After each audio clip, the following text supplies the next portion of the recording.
ନମସ୍କାର। ଆଜିର ଅନୁଚିନ୍ତା ଟଙ୍କା ପାଇଁ ଏଠି ଜୀବନ ଚଳୁଛି। ପାଠ ଏବେ ଟଙ୍କା ପାଇଁ। ଟଙ୍କା ନାହିଁ ଯଦି ସତ୍ୟରେ ବି ଥିଲେ ଚିରନିଦ୍ରା ଭୋଗିଥାଏ। ଯଦି ଗୋଟିଏ ଦିନ ଏପରି ବିତିଲା ଯେ ତୁମେ କୌଣସି ସମସ୍ୟାର ସମ୍ମୁଖୀନ ହୋଇନାହଁ, ତେବେ ବୁଝିଯାଅ ତୁମେ ଭୁଲ ରାସ୍ତାରେ ଯାଉଛ। କାରଣ ସମସ୍ୟା ସହିତ ଲଢ଼ିଲେ ହିଁ ସଫଳତା ମିଳିଥାଏ। ଯେଉଁମାନେ ଆଜି ତୁମକୁ ଅପମାନ କରୁଛନ୍ତି, ସଙ୍ଗେ ସଙ୍ଗେ ତାଙ୍କୁ ଉତ୍ତର ଦିଅନ୍ତୁ ନାହିଁ।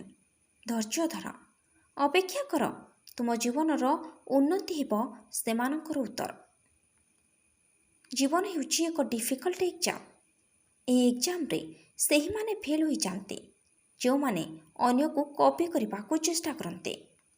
କାରଣ ସେମାନେ ଜାଣନ୍ତି ନାହିଁ ଯେ ଏଠି ସମସ୍ତଙ୍କର ଅଲଗା ଅଲଗା କୋଶ୍ଚିନ୍ ପେପର। ତେଣୁ ନିଜକୁ କେବେ ଅନ୍ୟ ସହ ତୁଳନା କରନ୍ତୁ ନାହିଁ। କାରଣ ଭଗବାନ ସମସ୍ତଙ୍କୁ ସମାନ କରିନାହାନ୍ତି। ତେଣୁ ନିଜ ହିସାବରେ ନିଜେ ରୁହନ୍ତୁ। ଶୁଭ ସକାଳ। ଦିନଟି ଆପଣଙ୍କ ପାଇଁ ମଙ୍ଗଳମୟ ହେଉ। ଜୟ ଜଗନ୍ନାଥ।